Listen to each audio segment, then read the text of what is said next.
Hello and welcome to Joe Questions podcast. Today I am joined by Cyndy Waters, who is an American humanitarian, photographer, and she spent the last few decades working in Kenya supporting vulnerable children and communities, and she is the founder of the Orbit Village Project.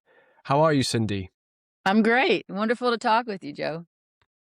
Yeah, so I've come across you through knowing your daughter, Nangasian, and I've also been aware of your photography work. I've seen some of the great stuff that you did in your trip to Ethiopia, Oh,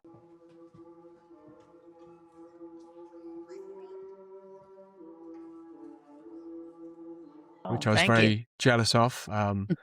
I wish I could have come along to somewhere like that. It looked incredible. But yeah, I would love to know more about your work with your charitable organization. So how did you get into it in the first place? Well, I grew up here in East Tennessee in a really small town in Appalachia. My family was lived right in the middle of town, both sides of my family, and everybody did volunteer work. We were all involved in anything that happened. And, we saw a lot of poverty, a lot of children. My family ran a farm feed and seed store. So the farmers all came in, moonshiners all came in. And, I began to get, very early on, be involved in volunteer projects with my parents, without my parents, with my church, and was always just thought that was part of life. I mean, that's just something we did. And so all through high school, I was involved in some kind of ministry work. And at really young age, about 13, had a spiritual calling into ministry. Mm. So didn't really know what to do with that at that point in time. And no one was out there looking for young women who wanted to go into ministry. It was not at all a popular thing at that point in time. That would have been early 70s. So kind of lost that focus, got into photography, but also with my photography, always did a lot of humanitarian work, and particularly child related. And, got to a point where it was frustrating not to be able to accomplish more to help kids, Mm. other than take photographs. What do you do with photographs? There was no social media. So, how did you show them? How did you get them out there to make a difference? It was very difficult, to do that at that point in time. And after living 20 years as a photographer, working all across the United States, I ended up in Los Angeles, and then decided to come back to Tennessee and kind of build a base. Cable TV was just out. We were starting to travel more to do jobs where we could meet at, without LA being the base. And so I came home to kind of redo a little house here and get settled, and had a tragedy in our family, which really uh, was a real spiritual awakening for me again. And at that point in time, I began searching, like, what do I need to do? And, what is God calling me to do? And I had a very, very loud internal calling for Africa. I'd asked God one day, don't let me get bored. I'll do whatever you want me to do, but please don't let me get bored, because I'm thinking I'm in Sevierville, Tennessee. What am I going to do? Not LA, not DC, because I did a lot of homeless work in Washington, DC. Mm. Um, I didn't know what I was going to do here. And he gave me a little job to do that was dirty and hot and not any fun at all, and I did it. And then while I was doing that, I really had this real clear calling to Africa.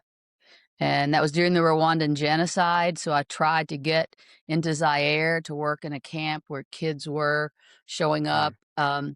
and that nobody wanted a photographer. I didn't have any medical background or anything like that, so I wasn't really able to get there, but that began my journey of, how do I get to Africa? What am I supposed to do?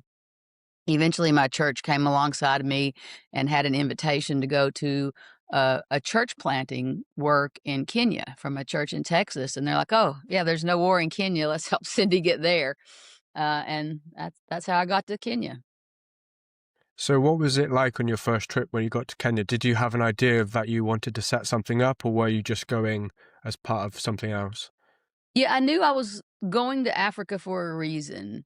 I did not have any history as a church planter, at all. My work was all mainly people based.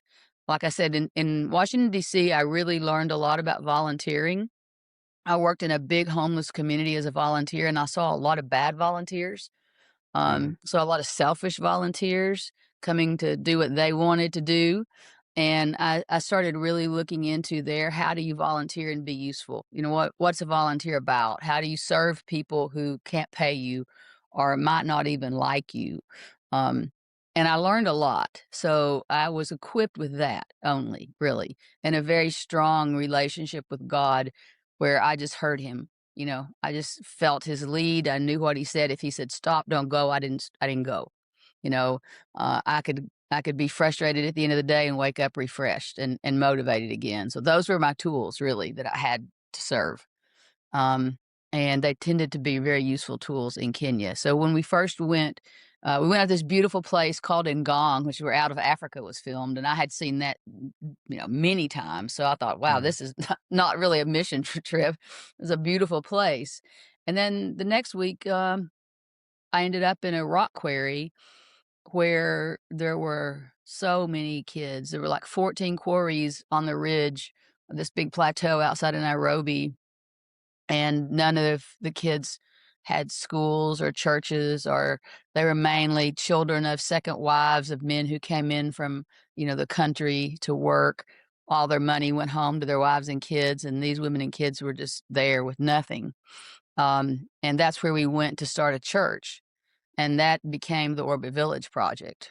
So that place, I walked in that place and I knew that's where I was supposed to be. It was as if Jesus was there waiting on me. I mean, I really had a visual of, yeah, I'm here. It was dirty, filthy. The kids were filthy. They had on heavy coats because it was July. We were burning up and they were cold. And Mm. it was gray and there was trash everywhere. It was just awful. But it was out. It wasn't in the city. And I knew that was it. So we just celebrated our 30th year there. And that's how it all began. We started a little church, and we had to figure out who owned the land. Could we be there? Could we do anything on that property? Turned out it was rented by a Indian company, and they rented it from the military. So I had to go through them to get permission, and I had to find the military people to get permission, and start that journey to get permission, eventually to start building, small buildings there. And we were Mm. given that permission, and we started building a school because there was no school. So we built a couple little rooms that doubled as a church and school, and that's how we got started. So what was that like in the early days? How challenging was it, and were you learning on your feet, or was there guidance from other people who'd done it before? Learning on my feet completely. No, I didn't have really any much exposure. I had a few other friends in ministry. I actually originally went with the Baptist Foreign Mission Board. Um, I got a second trip back as what they would call a journeyman, so I had like 3 months to go. Also, during that time, the Baptist Foreign Mission Board was splitting, it was changing and becoming the International Mission Board. Until then, they had never allowed partnership missions. Basically, the church gave their money to the cooperative fund and it distributed it to the missionaries that it hired to be there working.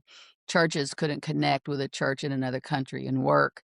But this was changing. I just came in right at the cusp of all of that. So it was real messy in the beginning, um, but ended up really being great timing because even though it was quite painful for a couple of years, losing the covering of that convention, um, it worked out, to where eventually my home church was able to partner with that project and support me to be there, not financially support me, but come and visit me every year and bring teams and work with us.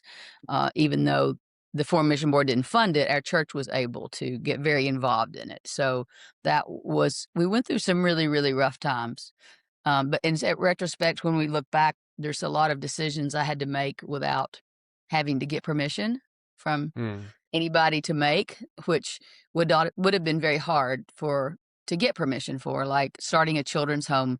Who no American church can really risk starting a children's home in Africa, even logistically, insurance wise. How do you do it? And we AIDS came along, and we had a lot of orphans, and we just had to do it. Yeah. And, so they're able to come alongside of us to support that, but they're not responsible for it. So I was able to get my own 501(c)(3), uh, called the Orbit Village Project, and just do that on, independently on our own. We were also able to get registered in Kenya as a not-for-profit company. So that gave us a lot of freedom at a time when the government was really not caring what people did because the AIDS crisis was, happening. Poverty was huge. They didn't really care what was going on.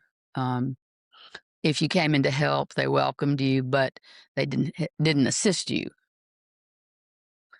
But they So didn't. what's changed since then? How is the environment within Kenya and the types of Wow. children and the issues you face? How has that changed? Um, it's like watching what probably would have taken. I don't know. I used to feel like they were kind of 50 years behind us in a lot of ways. And it's like all that just started snowballing, as far as children's rights, women's rights, um, the government not really catching up with any of that, but people, because all of a sudden, when I first went, all we could do was send a fax. So, we went very quickly from fax to, Wi-Fi to Facebook to Mm. being able to get the message out there to people. That was a huge change as far as being able to build the project. Um, but the government's intervention has always still been not heavy. They're not heavy handed.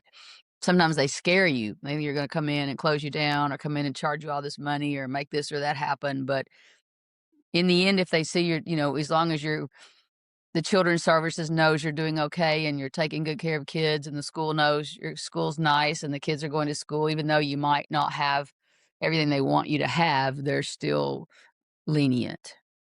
Yeah. And what are some of the biggest challenges that the children face from the communities where they come from? Well, I would say in Nairobi, people are all transplanted. So they've come into Nairobi. In the beginning, we found a lot of young women who've come in looking for husbands, gotten pregnant, had a kid, you know, went to find another husband, somebody else. Their marriage wasn't really a big deal. It was come you stay marriage. Um, but a lot of the men were married up country traditionally and able to be polygamous. Polygamous was legal, so I didn't think anything was wrong with that. But the women and children really suffered. They just didn't have any help financially. The government doesn't do anything. I mean, there's no government aid for poverty or any of those issues. So poverty, lack of education, lack of health care, lack of family because their families were in different places and they couldn't even travel home. There was no bus fare, no way to communicate, no cell phones at that point in time. Um, so, just poverty and how to help people within that very, very low level of poverty. It's really easy. There's really not, I mean, a little bit goes a really long way. You can Mm. help people with a little bit of food, you know, a little bit of health care, a little bit of hope, and makes a big difference.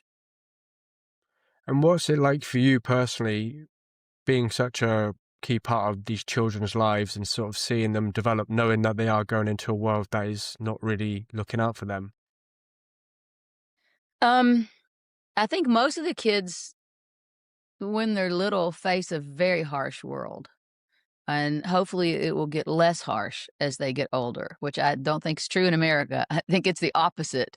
We're raised in a cocoon, probably there where you are too. We're taken care of, we're coddled, we're nurtured, and then we have to go, hopefully prepared. Well, that doesn't really happen to the children in the area where we were. So they learn very quickly to take care of themselves, to do what they need for themselves, to fend for themselves, and trying to keep them from going in the wrong direction. And, how do you tell a boy in fifth grade, you need to be in school, not in the quarry breaking stone where you're going to make $1? You Mm. need to be in class when his mother is hungry and, she has no way to feed the siblings. And, he would rather be breaking stone. So, trying to give them an environment um, where they are welcome education, it's all different. I mean, every single person is so different. Every single child is so different with their needs. And that's one of the things our project, I think, is really good at, is really looking at individual people, individual families, individual children. And that's also very biblical, as seeing people in their need and Mm. meeting them there, trying to help them, spiritually, physically, emotionally, develop. But a lot of the problems, I think, once HIV hit and there were so many orphans and the destruction of family just became so apparent. Um, the families not taking care of kids because everybody had orphans. I mean, there were just orphans in most families, especially impoverished families, and they could not afford to take care of them. But some of their cultures really didn't encourage them to take care of their children. Children were just not well taken care of in these impoverished situations at all at that point in time. And people were having a lot of children, and then a lot of parents were dying. So that was our hardest hurdle that we ever really came over, and left us with a lot of orphans to take care of who also had trauma.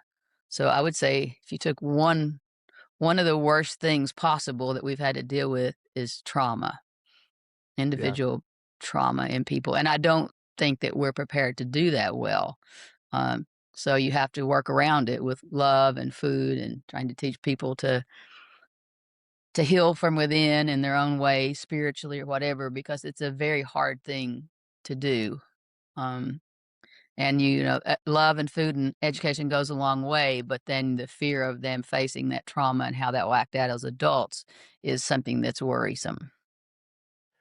Do you think that you could have done this, or somebody could have done this without this spiritual element? So, how integral do you think linked with the church No. is to this mission?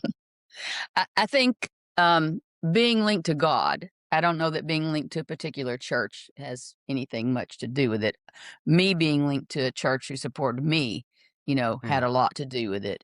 But I think without it, I just, I don't know. Kenyans are very happy to receive spiritual guidance. They love to sing and dance. They like to pray. They actually have a real core of faith. And so they respond very well. And yet they we still were at a time when they didn't really understand a lot of what our view. I'm a Baptist. Our view is quite simplistic of religion, and a lot more simplistic than a lot of them thought, you know? Mm. So simplifying faith made it easier for some people to accept it and forgive themselves and move on. But I personally don't know, because it, I don't, I could not have done it if I thought I was doing it on my own. I mean, it's miraculous. It's miraculous every day, because some days it's so overwhelming and so depressing and so hard. And then the next day you wake up and you're refreshed, and you have good things to think about, and someone sends a check or someone sponsors a child, or someone Yeah. just calls and encourages you, you know? And or maybe they call and say, I've been praying for you, felt like you were struggling. So all those things that make you have the strength to go on, and make people have belief in the project, I don't think can exist without, God and the spiritual basis of that. I would not be interested in being involved in a humanitarian project that did not give hope Mm. in Yeah. Christ. That I would not be involved in that. So, how have you seen the Orbit Village project expand since your first school? Well, we started in a little tiny room, probably 15 by 15, maybe, that was set aside for a community room. So it was actually the workers' village at a rock quarry. And there are probably 300 people living in little stone houses that look like storage units. And they had this one little room where we were allowed to start the church. So, from there, we've developed this whole project. Eventually the quarries got evicted to further out because the buildings built up all around us. We're still on the edge of Army territory. So from our Mm. place to the airport, there's nothing, but three sides around us, there's a lot of stuff. So we're still remote in some ways, but They evicted the quarries. We were able to keep the compound and begin to develop it, for ourselves, for a school, for a children's home. And so now it's really quite wonderful. It wasn't, we just really had a lot of help from Rotary International. They came in and helped us upgrade the whole campus, which was desperately needed, because putting money in infrastructure is hard when you have so many people to feed and educate. So Yeah. they really, the last 4 years, have done a great help for us. So we have a quite lovely little community now that's safe, quiet, clean. We've been talking about recycling and being clean far before it was popular there. So we really have an oasis for the children who come from really still very often dirty, loud, hectic environments into that gate to go to school or to live in our children's home. So we've really seen it develop into a really blessed place. It's still very Kenyan. We are not fancy, we just recently got electricity.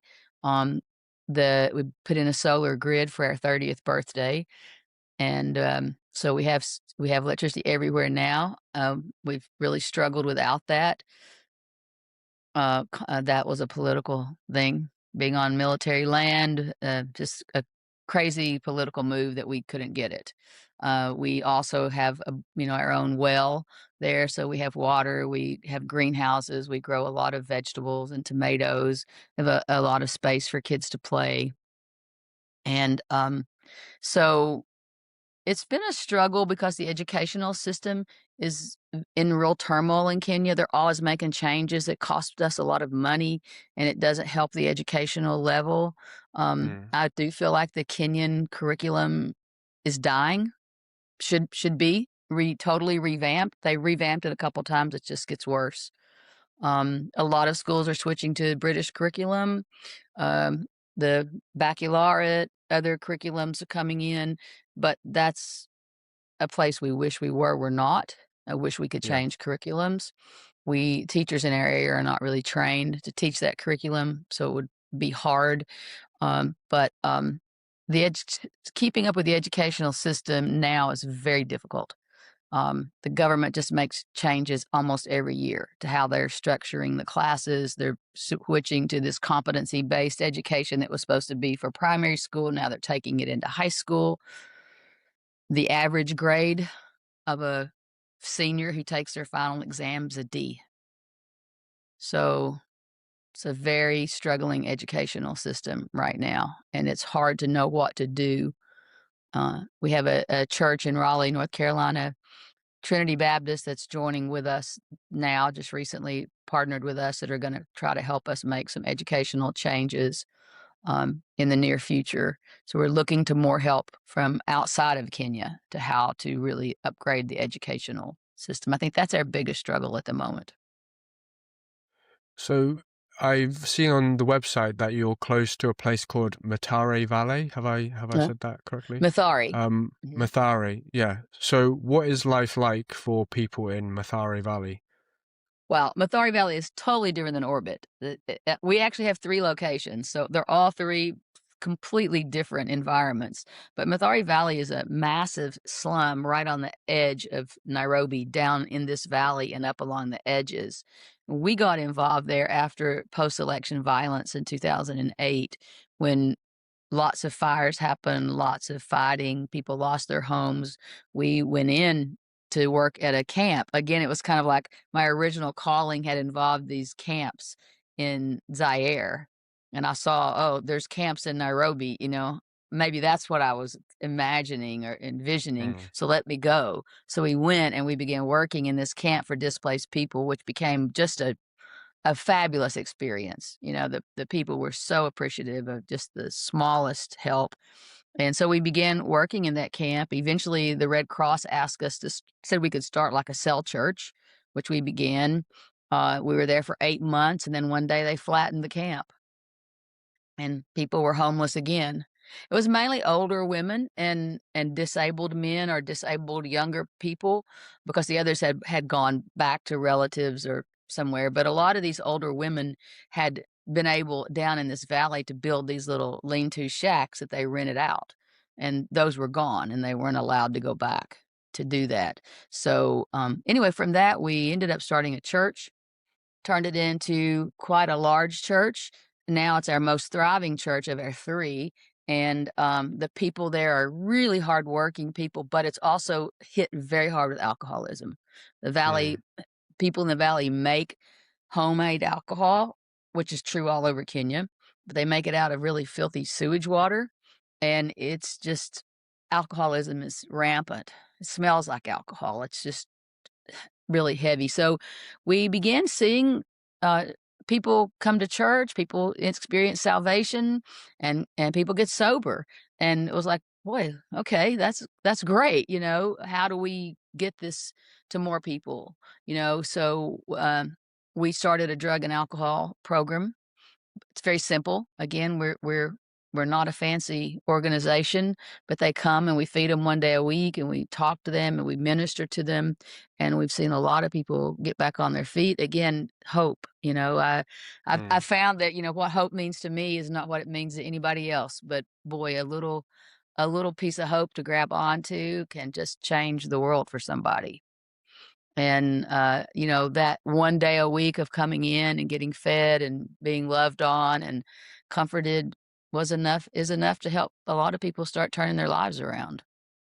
So Um, what are some of the stories that stick with you most, that make you feel most hopeful when you reflect on them? about the project in general, Yeah. one of our early families, we met a woman who had lost her husband and had 7 children, all ages, and they were living around the quarries. And,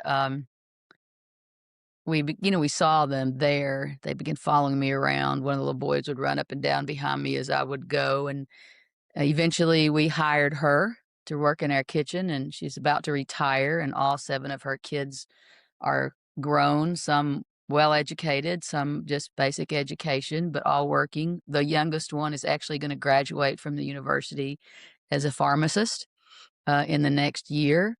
He will be the first to get a formal, full university education. But one of her daughters teaches for us. One of the boys is our grounds manager. Daughter in law works in the kitchen. So that family, when I look at it and I see all of their little grandchildren who are all nicely dressed and going to schools and living in nice apartments with their mommies and daddies, or just maybe their mommies, that's what it's about. Our Yeah. our motto is helping families survive a broken generation. Mm. So we didn't go there with that motto, but we realized we were good at that. So if we can help a sibling group stay together and educate that whole sibling group. In some cases, we take some into the children's home, maybe leave a mom our grandmom with the little ones. But if we can keep that whole sibling group from falling into alcohol or drugs or prostitution, get them all basically educated and healthy, that family's going to be fine. Yeah. You know, That's and beautiful. So, we've seen quite a bit of that. yeah. So you've touched every part of the family, and you've gave them hope, gave them a chance. Yeah, God has made us able and equipped us with what we've needed. Not always as much as we wanted by any means, but what we've needed to be able to do that work and hopefully get people up several income levels and, full of a lot more hope and direction. Do you think the environment in Kenya is becoming more challenging now, or are there new dynamics that you didn't anticipate in the past? Things like technology, electricity, the job market, the government. Are there new challenges? How is it I compared think to what it Kenya's was? becoming a fabulous country. It's just Hmm. a fabulous place. It's one of the best growing economies. I mean, yeah, there's political struggles everywhere in all of our countries. We have political struggles, but the people there are fast learners. They love Kenya. Kenyans absolutely love Kenya. You'll very rarely hear a Kenyan talk bad about Kenya. I'm an American. I wish we were more positive about our own country a lot of the times, but you don't hear that in Kenya. I mean, the Kenyan bracelet's the most popular piece of jewelry in the world, I read the other day. Um, it's just it's a fun country. It's a beautiful country. You know, the animals are great. The economy's great. We withstood a lot of bad leadership. And, there's some bad things going on now with the safaris and big companies coming in, but Kenya weathers the storm, and people Yeah. are able to make a good living. Um, they don't need to make near as much money in Kenya as you do in other countries to live. It's an easy place to live. You don't need heat. You don't need air conditioning. You don't need a lot of the things we need. And people are happy. A lot of people are happy living simple. So even a person living on what you might say would be a lower middle or higher low income level can have a good life in Kenya, you know, and enjoy life and feel happy. So Yeah. I think I feel very positive about where Kenya's going and where the people we work with are going to be a part of it. Yeah. And I believe you do some work with Samburu people in Yeah. yeah, so if you could tell me a little bit about that. Yeah, our third project, we started because we had some Samburu people come into Nairobi to work as the guards. You know, the Samburu are like the Maasai. It's another part of the Maasai Hmm. tribe. So they're hired all over the place to be guards. And we had guards at the quarry and eventually started some guards, hired some of our own. And they began coming to our church, and some of them became Christians and said, "Hey, would you go up and start a church in our place?" Unfortunately, we lost that person in the HIV crisis, and yet I had made that promise to him that I would go, and we did, and we started a church there, and hopefully we're going to build a permanent building there this year. But we also have quite a few of their kids come and go to school at our school in Nairobi. It's a great partnership. We've got a decent road up there now, so we can get there easier. But we love to go there. Samburu is just beautiful, beautiful Mm. area. Great people. Again, totally different than the Mathari people and the Orbit people. They're still very much living in a very minimalistic lifestyle.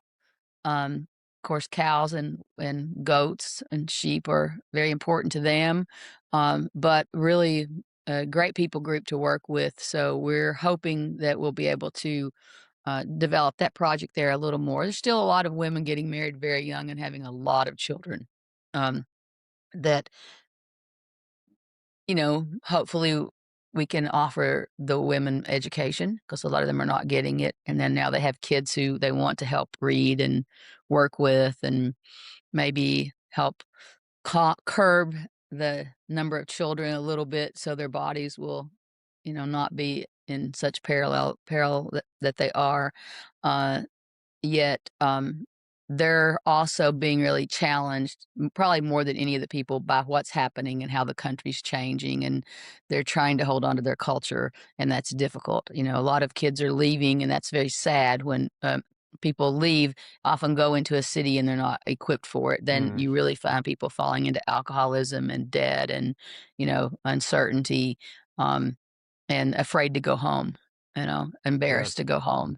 And that's something hopefully we can help with a little bit in that community. But yeah, we're very happy. I have a my daughter who you mentioned earlier is from the Samburu tribe, and so I feel like they're my relatives up there. So I love getting to go up. I'll be with them in about a week, 2 weeks from now. So looking forward to Amazing. getting up there.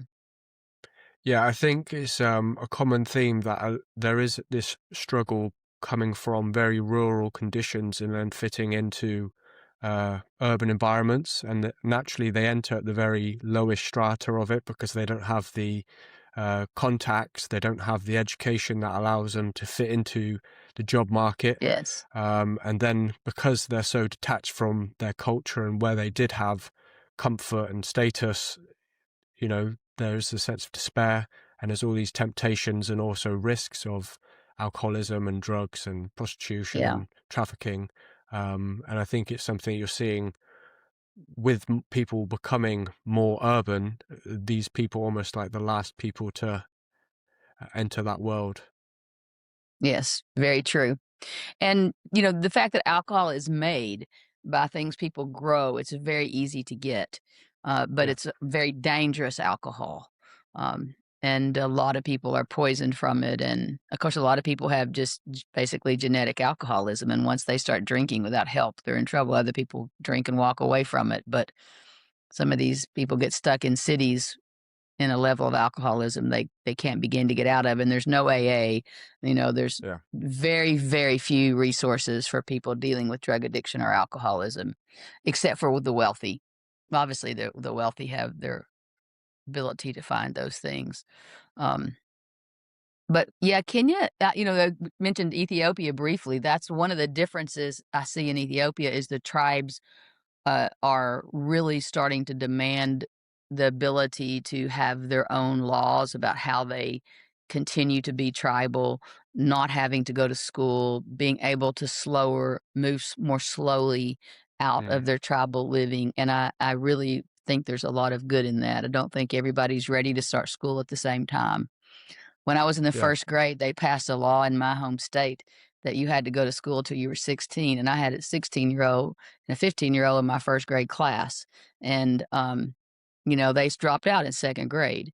So I've seen the results of that happening and being forced on people too fast, and we've seen that happen in Kenya, and I think it's being a little more controlled in Ethiopia. It's controversial, but the way some of the tribes are living, at their own rate of Yeah. schooling, and I have a lot of respect for how some people are doing that. Some of the tribes are doing that, and finding ways to make a living.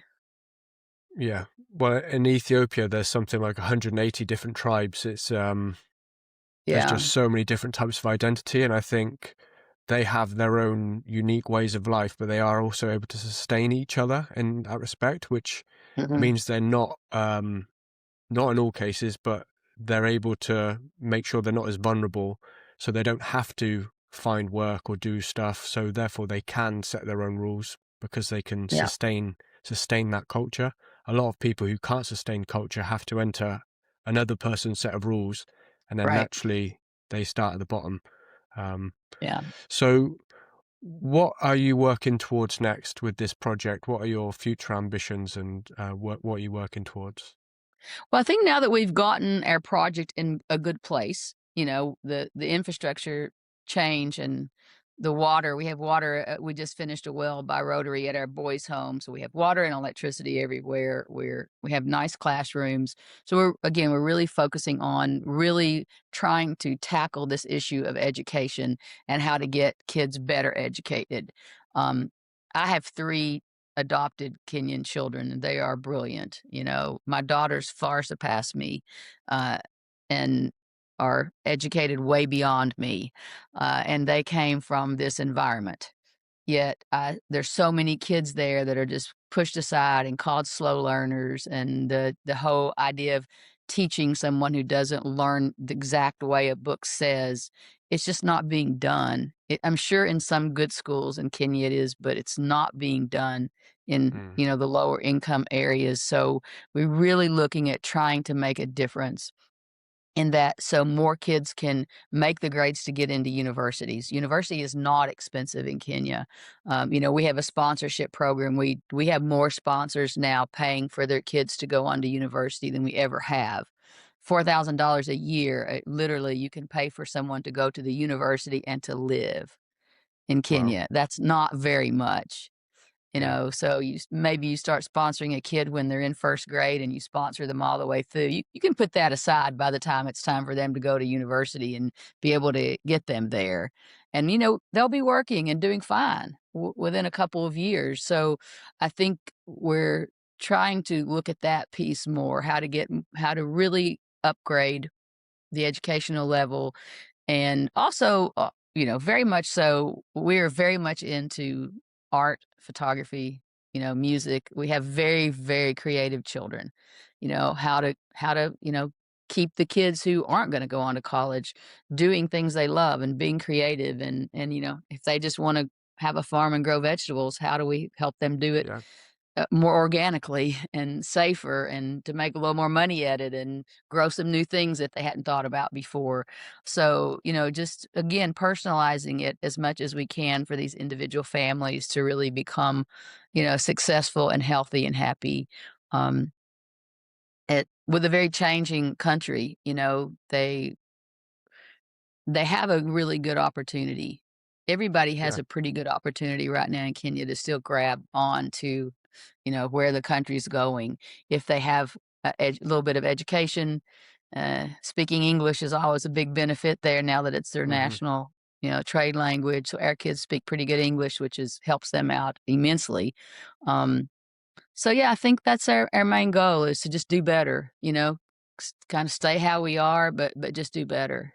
Do a better job of parenting the kids in our children's home, do a better job of, living out the gospel, bringing more people into that piece. We also have a lot of Muslim students in our Hmm. population, so we're Yeah. very actively a part of, the cultures getting along together and understanding each other. We feel like that's a very important thing to be a part of as well.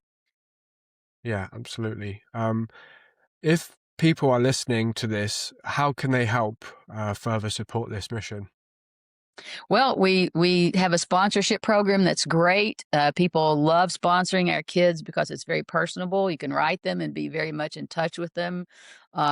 We can do that. We also just, take direct sponsorships. We have a college fund. If you don't want to get personally involved with a child, but you want to help them get an education, you can just donate to that. You can come and visit. We have a new medical clinic that's opening up. We will be taking medical teams that wanna come and serve, dental teams, that's a huge need. Um, Volunteer construction teams, we still have more schoolrooms and things we wanna build on projects, so we have quite a few groups that come yearly, to work with us and do different things, so we're very open to that. But of course, funding is always the number one thing that's Yeah. needed. We have a lot of ideas, and it takes a lot of time to fundraise. It's not always easy to do, that, so that would be the one way. But I think if you're interested at all in sponsoring a child, I think we're a great organization to sponsor a child through. I don't know anywhere you can get more involved with your child on a safe level, um, and be able to really, be part of somebody else's life and make a difference. I think the Orbit Village Project does a very good job of that. Yeah. And I believe you run safari tours as well? Well, we do. We started doing that with our safari business. Unfortunately, I'm just a little bit too busy. I do take photographers out on safari. I get more requests than I'm able to do because, um, really, once our partnership with some of these churches and Rotary International started going, most of my time in Kenya is spent with those.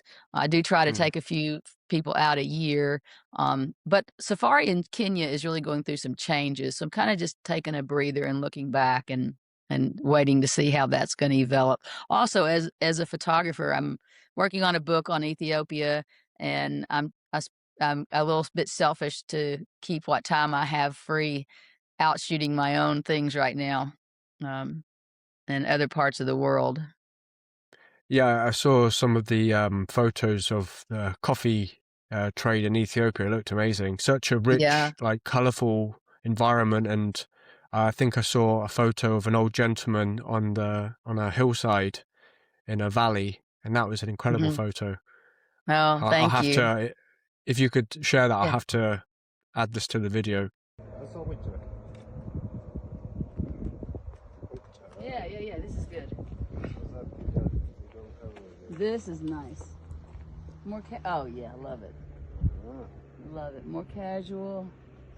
You might be able to use the